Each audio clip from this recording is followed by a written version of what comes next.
vidéo bi la ñi ngi ci ànd ak agence immobilière Diaspora Sopp Nabi ak Nabi boutique. Cheikh Ahmed Tidiane Chérif mi ngi gën a àdduna ci guddik fukki fan ak juróom-ñett ci weeru safar ci atum 1150 ci gàddaay gi mu tombeeg 1737 am ñu wax 1738 ci calendrier géorgien. fukki fan ak juróom-ñett ci weeru safar ba tey mu tombeeg jour bi nga xamante ne ku tedd kii nii di Cheikh Ahmadou Bamba mi ngi commencé dem ci exil bi. Cheikh Ahmed Tidiane Chérif mi ngi gën a àdduna ci dëkk bii nii di Ayni Madi jamono ji mu nekk ci réewum Algérie. way juróom bu góor mi ngi doon wuyoo ci turu Mouhamad Ibnul Mukhtar mu nekkoon ab jàngalekatu alquranul karim en même temps aussi mu doon jàngale xadis ci jamonoom bokk na ci chérif yi nga xamante ne ñoo gënoon a noble. Cheikh Ahmed Tidiane Chérif way juróom bu jigéen mi ngi doon wuyoo ci turu Aïcha ibnu Mouhamad ibnu Sunusi Tidiane. wax nañ ne mi ngi bokk ci giir gi ñu tëggee ci turu Madawi yi ci jamonoom aussi mu bokkoon ci jigéen ñi nga xamante ne dañ doon sellal ci zahir ak ci baatin rax ci doolu aussi di taqu di jaamu suñu borom. wax nañ ne bi muy mokkal téere bu sell bi nga xamante ne moo di alquranul karim mi ngi am ci lu toll ci juróom-ñaari at maanaam 7 ans mu amoon aussi capacité de mémorisation boo xamante ne bu exceptionnel la woon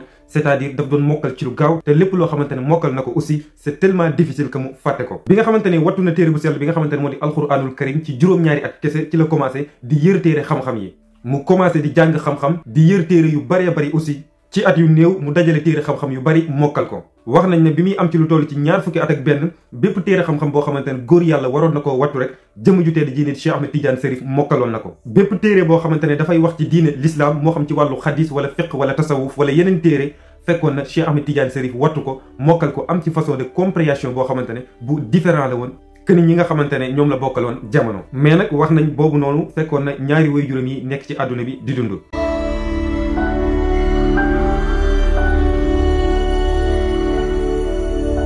wax nañ ne bi nga xamante ne wattu na téere yu sell yooyu noonu en même temps aussi mu mémoriser alquranul karim ci la way juróom bu góor décidé ne daf koy dencal soxna mu tànn ci jigéen ñi nga xamante ne ñoo gën a tedd ci jamono jooju mu dencal ko. bi nga xamante ne loolu weesu na way juróom bu góor wii nii di Mouhamad Ibnul Mukhtar ak way juróom bu jigéen wii nii di Aïcha ibnu Mouhamad ñoom ñaar wax nañ ne ci même jour ci lañ wuy jee seen borom en même temps aussi bàmmeel bi nga xamante ne fa lañ leen denc wax nañ ne benn bàmmeel la. li nga xamante ne nag moo waral ñu wuy ji seen borom ci même jour dafa am benn mbas moo xamante ne dafa daroon ci dëkk ba malheureusement suñu borom dogal ñoom ñaar ñu jaare fa. Cheikh Ahmed Tidiane Chérif bi nga xamante ne ñaari way juróom génn nañ àdduna nag wax nañ ne dafa toog lu ci toll ci 1 an yoo xamante ne dafa tëju nekk ci xëlwa daanaka ku dul soxnaam daaw ko gis. wax nañ ne bi nga xamante ne tëju na nag leer yi commencé di yokku dënn bi commencé di ubbeeku muy commencé di gis mbóot dimension ak maqaama yi nga xamante ne am na ko ci digganteem ak boromam commencé di yokku mu daan wéet daan jaamu boromam rax ci doolu aussi mu daan tuur ay rongoñ ngir cofeel gi nga xamante ne amoon na ko ci boromam. Cheikh Ahmed Tidiane Chérif bi nga xamante ne loolu am na nag xoolam ak xelam jox ko ni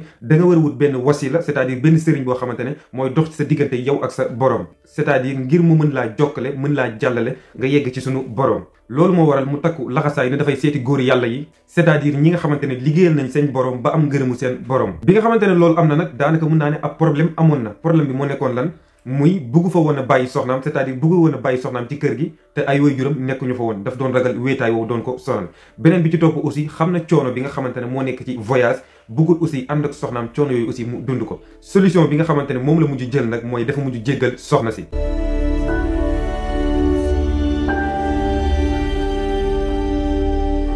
bi loolu amee nag ci la quitté dëkkam bi nga xamante ne moo di Aynu Madi dem fi ñuy tuddee Jabalu Zaytun foofu nag dafa amoon benn góor yàlla boo xamante ne dafa mënoon a jàng téere bu sell bi nga xamante ne moo di alquranul karim mu doon def aussi benn tajwid boo xamante ne bu particulière la woon ci taar bi nga xamante ne amoon na ko ci boo ko doon dégg ak neexatu baat bi nga xamante ne yoroon na ko. wax nañ ne benn at kese la def ci góor yàlla googu noonu góor yàlla gi aussi jàngal ko façon yi nga xamante ne moom la ñuy liiree téere bu sell bi nga xamante ne moo di alquranul karim ñu gën koo xam ci tajwid. ba mu fa jógee ci la dem ci réew mi nga xamante ne moo di Tunisie réew mi di Tunisie aussi wax nañ ne benn at kese la fa def étudiants yi nga xamante ne ñoo fa nekkoon mu jàngal leen téere xam-xam yu bëree bëri mais nag xam-xam bu rafet bi nga xamante ne moo nekkoon ci moom ak compréhension ak façon d'explication bi nga xamante ne moom la doon joxe bi ko ñu bëree bëri comprendre ci réew mi nga xamante ne moo di Tunisie loolu moo waral nit ñi di fàqe ko fu nekk ci réew mi nga xamante ne moo di Tunisie di fekk si jëm ju tedd ji nga xamante ne moo di Cheikh Ahmed Tidiane Chérif ngir mu leeral leen point yu bëree bëri ci diine l'islam ak masala yi nga xamante ne ci jamono jooju borom xam-xam yi comprendre ñu ko woon wala dañ ci doon am ay sikki sàkk mais nag bi nga xamante ne ñi bokk ci nguur gi dégg nañ coowal jëmm ji nga xamante ne moo di Cheikh Ahmed Tidiane Chérif dañ koo bind benn lettre di sàkku ci moom ngir mu nekk directeur de tous les enseignants yoo xamante ne nekk nañ ci réew mi nga xamante ne moo di Tunisie maanaam ci kàllaama ak wolof képp koo xamante ne jàngalekat nga wala nga nekk borom xam-xam ci réew mi nga xamante ne moo di Tunisie ñu jël jëm ji nga xamante ne moo di Cheikh Ahmed Tidiane Chérif mu nekk sa sëriñ. wax nañ ne bi nga xamante ne Cheikh Ahmed Tidiane Chérif jot na ci lettre boobu noonu jamono jooju bi mu jullee salaatul asri ba noppi dafa ngëb lettre bi dugal ci poosam waxul kenn dara. mu comprendre aussi mébét yi nga xamante ne nguur gi am nañ ko ci moom aussi mu comprendre objectif bi nga xamante ne am na ko. loolu moo waral bi nga xamante ne waxtu njël jot na dafay yoot ndànk génn dëkk ba tàgguwul kenn. bala ñuy continuer vidéo bi nag dama leen koy fàttali encore une fois agence immobilière Diaspora Sope Nabi yow mi bëgg kër wala nga bëgg ku la tabaxal sa kër wala sax nga wut parcelle bien sûr mën nga leen a contacter numéro yi moom ngeen di am noonu ci écran yi. Cheikh Ahmed Tidiane Chérif loolu moo waral bi nga xamante ne waxtu njël jot na dafay yoot ndànk génn dëkk ba tàgguwul kenn. ba mu fa jógee nag dafa dem ci réew mi nga xamante ne moo di Maroc plus précisément Tlemcen di fa jàngale aussi xam-xam bi nga xamante ne nekkoon na ci moom. wax nañ ne am na fa fukki at yoo xamante ne daf fa doon jàngale xam-xam. ba mu fa jógee mu dem ci réew bi nga xamante ne moo di Égypte ñu gën koo xam ci langue arabe muy Misra plus précisément Caire. wax nañ aussi ne bi nga xamante ne nekk na fa benn objectif kese la amoon mooy mu dem ziyaare sottab xolam bi nga xamante ne moo di yonente bi sallallahu alayhi wa sallam.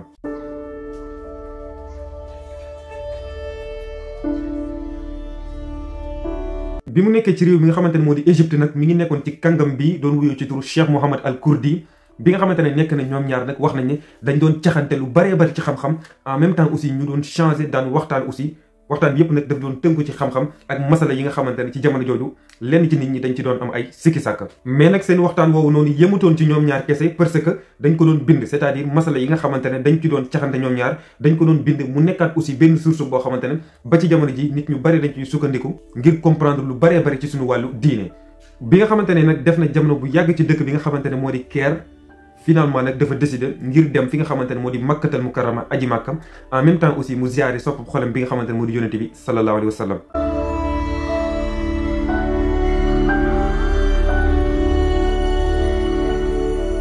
bi nga xamante ne jël na direction makkatal mukarrama Ahmad ibnu Abdallah al Hindi mu nekkoon wàlliwu suñu borom bokkoon ci kàngam yi aussi dafa sentir maanaam suñu borom daf ko kës fa ne wàlliwu suñu borom maqaama borom dayo yu màgg mi ngi dëgmal si réew mi nga xamante ne moo di makkatal mukarrama. bi nga xamante ne Cheikh Ahmed Tidiane Chérif yegg si na nag dafa bind benn lettre yónnee ko li mu ko wax ca lettre ba nag mooy yow mi nga xamante ne yaa di Cheikh Ahmed Tidiane xam-xam bi nga xamante ne moo nekkoon ci man yow yaa ko doonu leer gi nga xamante ne moo nekkoon ci man yow yaa ko doonu maqaama dayoo ak dimension yi nga xamante ne am naa ko sama diggante ak sama borom doonu nga ko yow mi yaay ki nga xamante ne yaa ma doonu mu ne ko sama heure dee nag jotoon na am na 1 an c'est-à-dire at bi nga xamante ne moom lañ génn moom laa waroon a faatu mais nag damaa ñaan suñu borom mu yokkalaat ma beneen at ngir mu mën a daje ak yow. bi nga xamante ne nag Cheikh Ahmed Tidiane Chérif radiyallahu anhu ubbi na lettre bi ba liir kaddu yu yéeme yi nga xamante ne Ahmad ibnu Abdallah al Hindi bind na ko def na ñokket jóg ànd ak ki nga xamante ne moo indi si woon lettre bi ngir dem ziyaare ji jëm ju tedd ji nga xamante ne moo di Ahmad ibnu Abdallah al Hindi. bi nga xamante ne Cheikh Ahmed Tidiane Chérif ñëw na ba ci buntu ba nag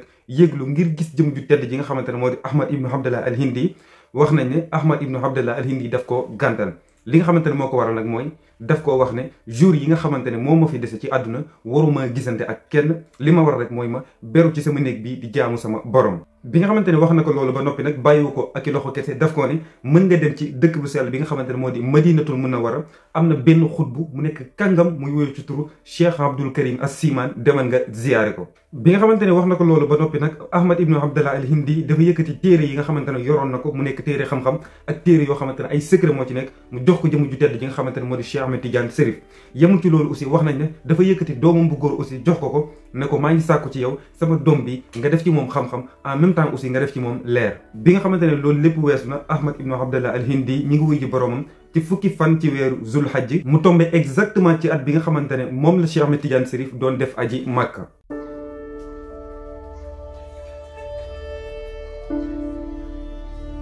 bi nga xamante ne Ahmad ibnu Abdallah al Hindi nag wuy ji na boromam Cheikh Ahmed Tidiane Chérif dafa tëju ak doomam bi nga xamante ne moom la ko dénkoon bépp xam-xam boo xamante ne waroon na koo xam rek mu xamal ko en même temps aussi mu def ci moom leer rax ci dolli aussi secret yi nga xamante ne woy juróom bi waxoon na pour mu xamal ko doom ji Cheikh Ahmed Tidiane Chérif xamal ko bépp dénkaane boo xamante ne waxoon na pour mu xamal ko doomam ji rek Cheikh Ahmed Tidiane Chérif xamal na ko. bi nga xamante ne Cheikh Ahmed Tidiane Chérif pare na ci loolu nag dafa dem ci dëkk bu sell bi nga xamante ne moo di Madinatul Munawwara mu ziyaare ji maamam bi nga xamante ne moo di yonente bi sallallahu alayhi wa sallam. ba mu ca noppee nag dafa dem seeti jëm ji nga xamante ne Cheikh Abdallah al Hindi moo ko waxoon muy Cheikh Abdul Karim As-Siman. bi nga xamante ne yegg si na ci Cheikh Abdul Karim As-Siman nag daf koo dalal ngane la ko bi mu paree ci loolu aussi Cheikh Abdul Karim As-Siman wax Cheikh Ahmed Tidiane Chérif ne ko damaa bëgg nga def xëlwa boo xamante ne 3 fan lay durer bu ko defee ma mën la sol mbóot ak leer yi nga yegg ci dimension góor yàlla yi. mais wax nañ bi mu ko waxee Cheikh Ahmed Tidiane Chérif dafa gàntal parce que pour yegg ci dimension góor yàlla yi rek bëggatoon a def xëlwa bi loolu amee nag Cheikh Abdou Karim ne ko comme que gàntal nga nag mën nga ñaan c'est-à-dire nga wax li nga xamante ne moom nga bëgg.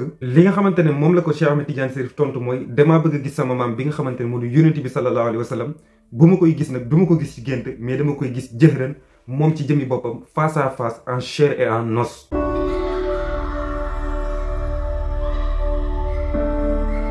li nga xamante ne nag moo waraloon Cheikh Ahmed Tidiane Chérif di sàkku ngir gis jëm ju tedd ji nga xamante ne moo di yonent bi sallallahu alayhi wa sallam mooy ngir mu xettali jaam yi xettali aussi ummatu yonent bi sallallahu alayhi wa sallam teg leen ci ihdina siratal mustaqim yóbbu leen aussi ñuy wéetal seen borom ragal seen borom te buñ koy def aussi duñ ko jaarale ci ay xëlwa mu jaarale leen ci yoon boo xamante ne dinañ dem ba yegg ci suñu borom te duñ sonal seen bopp ci di xañ seen bopp nelaw wala sax ñuy xañ seen bopp lekk ak naan wala ñuy nekk ci situation yu difficile yoo xamante ne li ko waral rek mooy ñu jege seen borom. donc fa mu préciser encore une fois ne jëmm ji nga xamante ne moo di Cheikh Ahmed Tidiane yéene bi mu amoon nekkutoon di sonal ay taalibeem mais mu noppal leen c'est-à-dire ñu jaar ci yoon boo xamante ne dinañ am maxrifa xam seen borom dëgg-dëgg te duñ jaar ci ay situation yoo xamante ne yu difficile lay doon. bi nga xamante ne wax na loolu lépp Cheikh Siimane ba noppi nag Cheikh Siimane dafa mujj accepté jëmm ji nga xamante ne moo di Cheikh Ahmed Tidiane Chérif jàkkaarloo ak soppeem bi nga xamante ne moo di yonent bi sallallahu alayhi wa sallam jëhran face à face ci loo xamante ne du génn bi nga xamante ne rek jàkkaarloo nañ wax nañ ne laaj na ko secret yu baree bëri en même temps aussi yonent bi jox ko ay secret yoo xamante ne sax ba fi mu toll nii ñu bari ñu koy utiliser c'est-à-dire ñi nga xamante ne dañoo nekk ci tarixatu Tidiane ya am na ci secret yoo xamante ne dañ koy utiliser ci rencontre boobu noonu ci la ko Cheikh Ahmed Tidiane Chérif jëlee ci jëmm ju tedd ji nga xamante ne moo di yonent bi sallallahu alayhi wa sallam mën naa cee lim ci mbóot yooyu sax bien sûr peut-être ngeen xam ko li ñuy tuddee Hizbul Bahri mushabahatul asri ba sax ma mën cee limaat encore une fois dawrul ala ci rencontre boobu noonu ci la ko yonent bi sallallahu alayhi wa sallam joxe sëtam bi nga xamante ne moo di Cheikh Ahmed Tidiane Chérif bi nga xamante ne loolu weesu na nag wax nañ ne ki nga xamante ne moo di Cheikh Siimane dafa wax Cheikh Ahmed Tidiane Chérif ne ko dëgg-dëgg nag neexul ba neexul ne aw ma benn sikki sàkkani que yow mii yaay centre bi nga xamante ne mboolem mbóot wala xam-xam boo xamante ne dafay bàyyi ko ci suñu borom rek ci yow lay ballee bi loolu weesoo aussi ñoom ñaar toog nañ di waxtaan ci lu baree bari ci xam-xam en même temps aussi faaw mu préciser encore une fois que ne ki nga xamante ne moo di Cheikh Abdou Karim As-Siimani dafa nekkoon koo xamante ne kàngam la woon aussi xutba la woon loolu moo tax aussi mu mën a déggante ak ku mel ni Cheikh Ahmed Tidiane Chérif bi loolu weesoo ñoom ñaar toog nañ waxtaan nañ lu baree bari aussi ci xam-xam ak question yoo xamante ne yu ci bari ba fi may waxee yow nii ñi nga xamante ne dañoo aju ci tarixatu Tidiane yi dañ koy utiliser bi nga xamante ne loolu lépp weesu na nag Cheikh Ahmed Tidiane Chérif li mu doon saako am na ko mooy mu dajee ak i góor yàlla en même temps aussi mu dajee ak maamam di soppeem muy yonent bi sallallahu alayhi wa sallam mu jox ko ay mbóot ak i secret bi mu bàyyi ko Makkatal Mukarrama nag dafa dellu ci réew bi nga xamante ne moo di Égypte plus précisément Caire foofu aussi fekkoon na fa benn borom xam-xam bu doon wuyoo ci turu Mahmoud al Kurdi bi mu dajee ak moom mu sàkku ci Cheikh Ahmed Tidiane Chérif ngir di ko rendre visite lu bëree bari bu fekkee ne nekk na Égypte plus précisément Caire Cheikh Ahmed Tidiane Chérif accepté ko wax nañ ne bu fekkoon Cheikh Mahmoud al Kurdi daf doon ñëw ci Cheikh Ahmed Tidiane Chérif daf doon andi ay questions yu bari yoo xamante ne li ci ëpp daf doon tegu ci diine l'islam wala mu tegu ci science mais Cheikh Ahmed Tidiane daf ko doon tontu ba daan ko jox ay réponses yoo xamante ne lu ci bëree bëri daf ko doon jële ci science wala mu ko doon jële ci religion musulmane en même temps aussi ba ko doon tontu mu ci doon boole benn pédagogie boo xamante ne bu particulière la rax ci doolu aussi dafa nekkoon koo xamante ne dafa ñawoon ci langue arabe c'est-à-dire dafa déggoon langue arabe loolu aussi ba ko doon tontu aussi mu ko doon tontu ak i terme arabe yoo xamante ne yu particulière la ba tey aussi nit ñi daan soqee ko fu nekk ci réewum Égypte daan ko fekk si ngir xam-xam bi nga xamante ne yoroon na ko ak fasaaxa bi nga xamante ne nekkoon na ci moom ñu daan dem ci moom daan ko poser question yu bari yoo xamante ne daf doon tegu ci wàllu alquranul karim wala xadis mais toujours rek daf ci doon répondre ak façon d'explication boo xamante ne bu particulière la woon te sax faaw ma préciser encore une fois que ne ci jamono jooju c'était très difficile nga daje ak ku fees ak ku mat ci wàllu xam-xam ak ku géeju ku ci mel ni Cheikh Ahmed Tidiane Chérif maanaam dafa nekkoon koo xamante ne dafa nekkoon benn teen boo xamante ne bépp question boo xamante ne ñëw nga ngir di ko sàkku ci sa wàllu diine daf la ciy tontu ba wax la ci leneen loo xamante ne sax xamoo ko woon wax nañ ne jamono ji nga xamante ne Cheikh Ahmed Tidiane Chérif nekk na ci wetu sëriñ bu mag bii nii di Cheikh Mahmoud al Kurdi ci la ko Cheikh Mahmoud al Kurdi jox wirdu bi nga xamante ne moo di xalwatiya bi mu ko joxee Cheikh Ahmed Tidiane Chérif jox ko ñaari taalibeem yii nii kenn ki mi ngi doon wuyoo ci turu Mouhamad al Misri keneen ki doon wuyoo ci turu Alhaaji Ali Harazim ba mu jógee ci réew mi nga xamante ne moo di Égypte nag ci la takk ngir dellu ci réew mi nga xamante ne moo di Maroc mu jàll plus précisément ci réew mi nga xamante ne moo di Tunisie wax nañ ne dëkk bi nga xamante ne moo di Tlemcen am na fa ci lu toll ci fukki at di tasaare mbóot ak xam-xam yi nga xamante ne nekkoon na ci moom ba mu jógee foofu yëpp nag ci la dem ci dëkk bi nga xamante ne moo di Fès ngir ziyaare ki nga xamante ne moo di Cheikh al Idrissa wax nañ aussi que ni ci yoon bi ci la dajee ak taalibeem bi nga xamante ne moo di Ali Harazim wax naa ne ko sànq Ali Harazim mooy taalibeem bi nga xamante ne moom la joxoon wérdu bi nga xamante ne daje na ak moom ci yoon bi pour la première fois ki nga xamante ne moo di Cheikh Ahmed Tidiane Chérif wax Ali Harazim te sax faaw ma préciser na ci boobu la Ali Harazim di soog a gis Cheikh Ahmed Tidiane Chérif Cheikh Ahmed Tidiane Chérif na ko yàgg nga di gis ci gént ñu lay wan ne ki nga xamante ne moo la war a yeggale nga yegg ci suñu borom mooy Cheikh Ahmed Tidiane Chérif. Ali Harazim ne ko waaw loolu day yàgg naa di ko gis ci gént Cheikh Ahmed Tidiane Chérif confirmé ko feeñu ko ne ko man mii maay Cheikh Ahmed Tidiane Chérif. bi mu waxee loolu Ali Harazim al jàpp ko ci naka la nit mën a gisee nit pour la première fois xam li muy gént ba mun ko ci expliquer loo xamante ne sax xamu ko al jàpp ko mu daanu ci suuf daal di sukk daal di jébbalu ci jëmm ji nga xamante ne moo di Cheikh Ahmed Tidiane Chérif. bi loolu amee nag ci la ko Cheikh Ahmed Tidiane Chérif soo ko jox wirdu bi nga xamante ne moo di xalwatiya nag wax naa leen ko sànq mooy wirdu bi nga xamante ne moom la jëlee ci sëriñ bi nga xamante ne moo di Cheikh Mahmoud al Kurdi.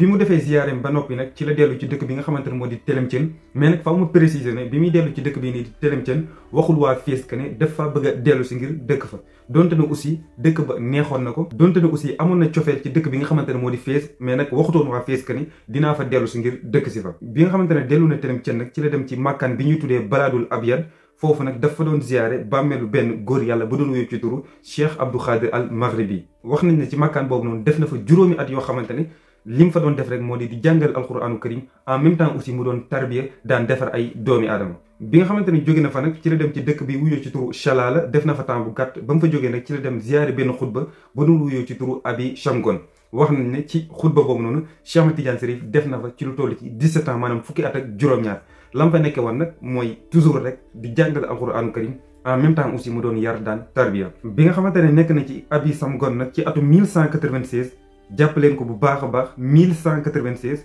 mu nekk ci góor yàlla gi nga xamante ne moo di Abi Shamgon épisode bu ama am importance boo xamante ne dina changer dundu jëmm ju tedd ji nga xamante ne moo di Cheikh Ahmed Tidiane Chérif bi yem ci moom kese ñi nga xamante ne aussi dañoo aju ci tarixatu tijaan ya épisode bi dina changer seen dund.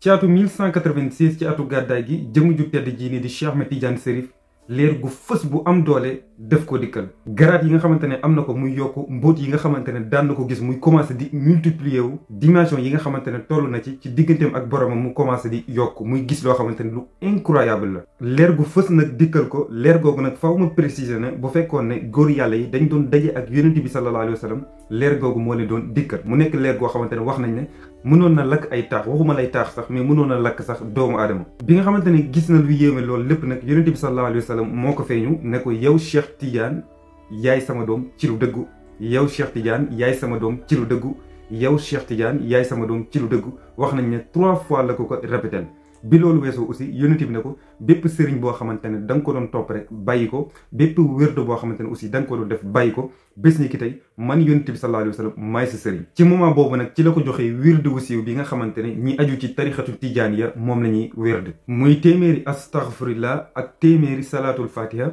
muy allahuma salli ala sayidina muhammadi al fatihi lima ughliqa wal xaatimi lima sabaxa nasiril xaq bil xaqi والهادي إلى صراطك المستقيم وعلى آله حق قدره ومقداره العظيم.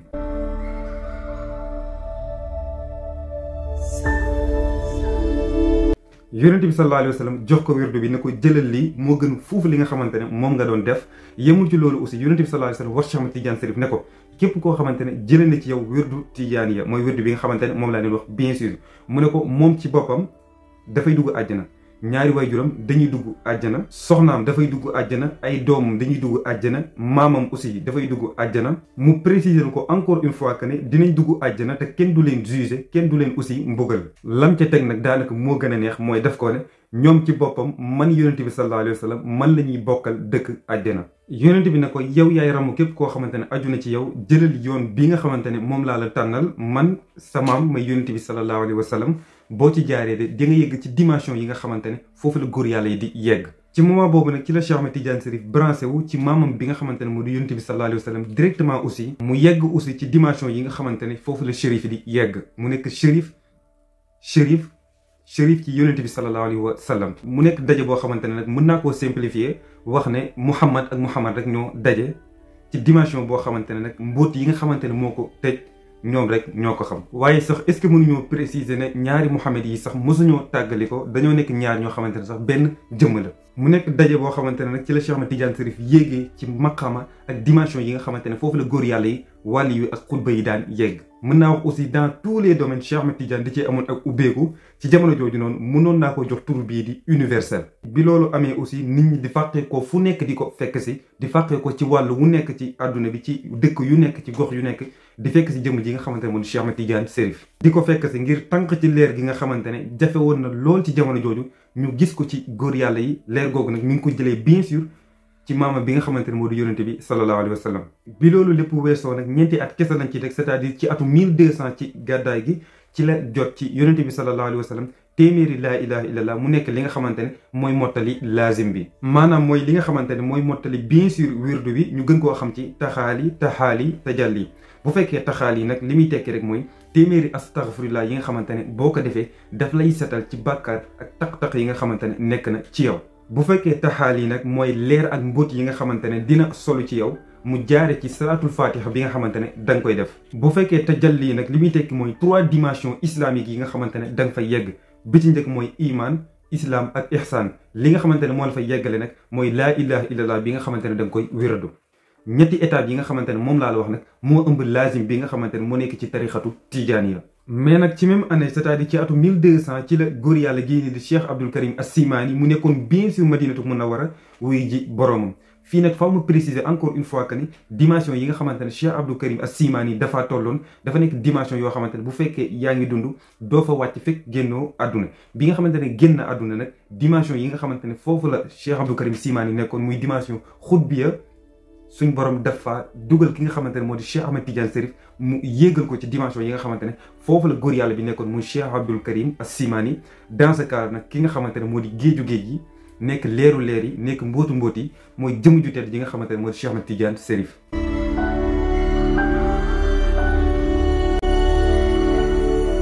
te faaw ma gën a préciser waat encore une fois que ne dimension boobu képp koo xamante ne nekk nga fa rek yow yaay ki nga xamante ne yaa doon xaqiiqatan yonente bi sallallahu alayhi wa sallam. dans ce cas là nag yeneen wàlli bi daanaka mën naa ne ci suufu keppaaram la ñu nekk. ñi nga xamante ne aussi ñoo aju ci moom wax nañ ne ci suufu keppaaram, c'est-à-dire ci dimension boobu noonu foofu la ñuy leerloo. bi nga xamante ne loolu am na nag jamono di dem, temps bi aussi di avancer, Cheikh Ahmed Tidiane Chérif di defar ay góor yàlla di transmettre aussi mbóot ak message yi nga xamante ne maamam bii di yonente bi sallallahu alayhi wa sallam jox na ko. bi loolu lépp amee nag ci la ginnaaw bi mu defee aussi 17 ans maanaam fukki at ak juróom-ñaar ci Abi Samgon foofu la fa jóge nag ci njeextalu atu 1213 ci atu gàddaay gi bien sûr foofu la fa jóge ngir dem ci dëkk bi nga xamante ne moo di Fès. wax nañ ne ma nga fa yegg ci premier jour ci weeru Muharram ci atu 1214 ci atu gàddaay gi. mu tombeek exactement at bi nga xamante ne moom la Cheikh Omar Foutiyou Tall publié livre bii nii di Rimaahu Hizbur Rahim ila Nuuri Hizbur Rajim.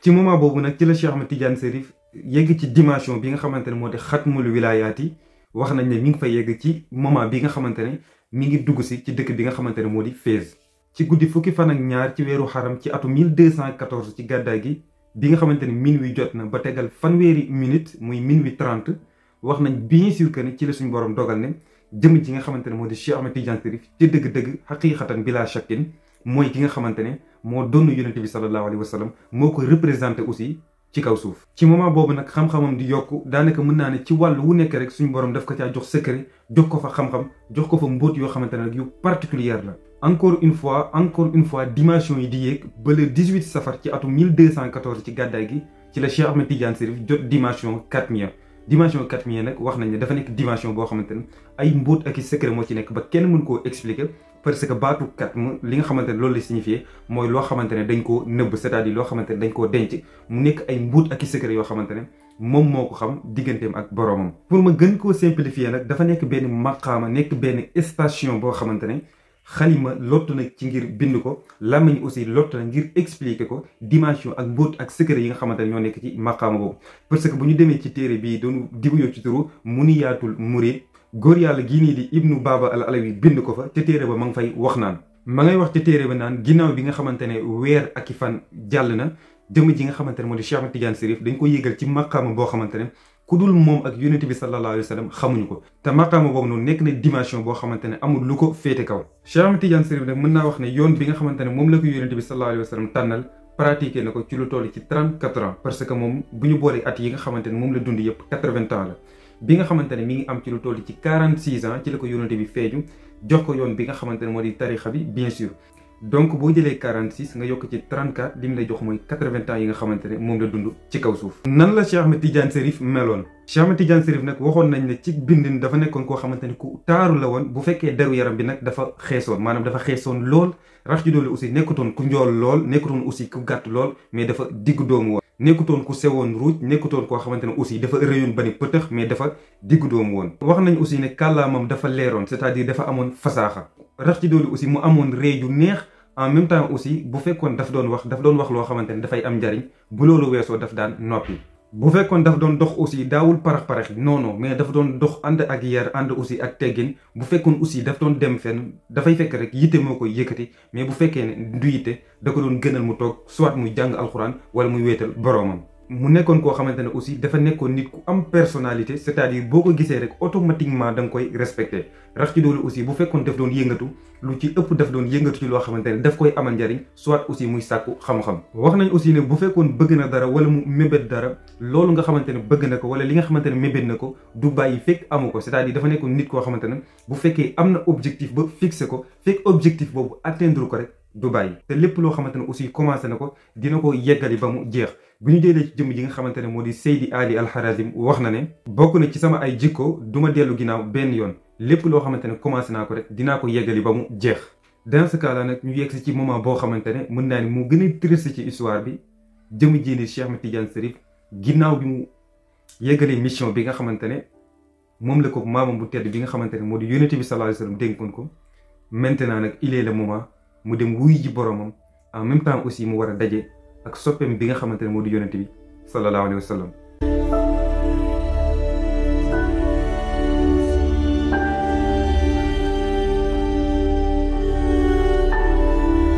fajaru alxames fukki fan ak juróom-ñaar ci weeru Shawwal ci atu 1230 ci gàddaay gi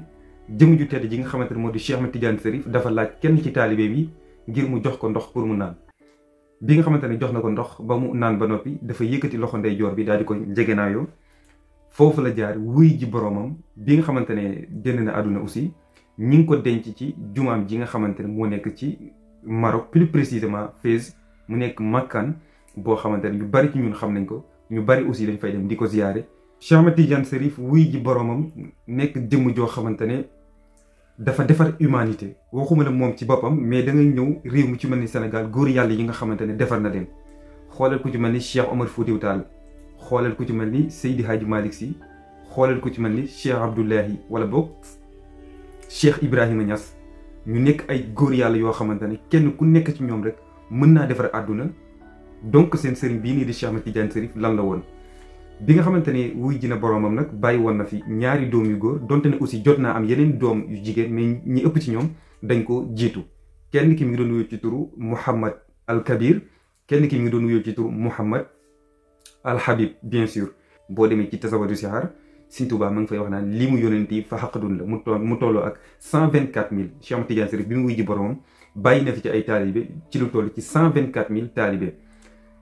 lii mooy histoire jëmm ji nga xamante ne moo di Cheikh Ahmed Tidiane Chérif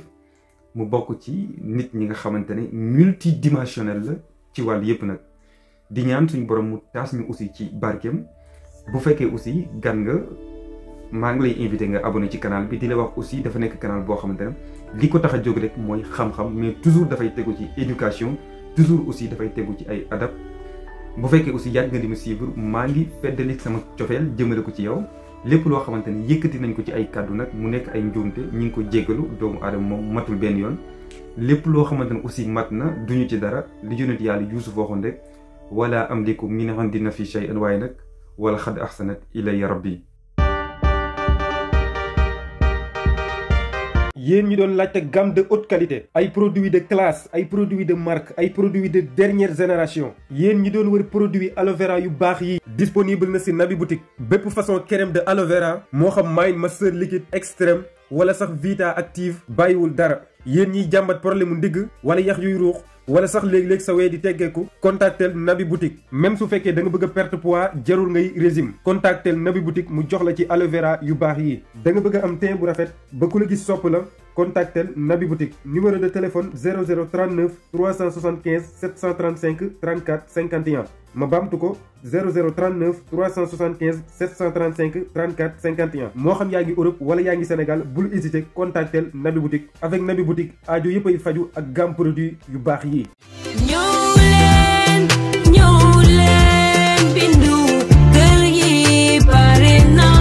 Agence immobilière Diaspora sopp na bi di expert en transactions immobilières, leader dans le secteur de l'immobilier fii ci Thiès moo leen di proposer 5 volets de service: la vente et l'achat de terrain, la construction et la vente de villas type F2, F3, la gestion de biens immobiliers, la promotion immobilière et la consultance. Qu'il s'agisse d'achat ou de vente de terrain, yaa xam da ngay jënd terrain wala da ngay jaay terrain, yaa xam da nga am ay terrain yu bëri bëgg ñu liggéeyal la ko, da nga bëgg kër F2 wala F3, xoolal agence Diaspora sopp na bi. ñoom kat dañoo am une maîtrise du marché, am connaissance du marché local, war la mën a guider, taxawu la, jàppale la ci say projet. À l'agence immobilière sopp na bi, nous nous engageons à vous apporter un suivi de qualité, de la réactivité et de l'honnêteté pour que votre projet devienne une réalité. Afin de vous proposer la solution immobilière répondant au mieux à vos besoins et aspirations, l'agence immobilière Diaspora sopp na bi prend le temps de bien vous connaître afin de vous permettre de faire le meilleur choix adapté à votre situation. képp koo doon bëgg terrain, bëgg suuf, bëgg kër wala nga am ay terrain bëgg ñu jaayal la ko, loolu suñu liggéey la te dañ ci honnête lool, mën ko lool, ñëpp ràññee ñu. Nous sommes sur les 2 voies de Nguent à l'immeuble Sopp na bi, villa numéro 107, à quelques mètres du rond-point de la ZAC de Nguent. mën nga ñu woo ci 77 094 83 30 77 094 83 30 ou le 77 244 15 45 77 244 15 45. Agence immobilière Diaspora sopp na bi, dama leen a naw, jox leen seen cër, respecté leen ndax seen liggéey bu set te sell.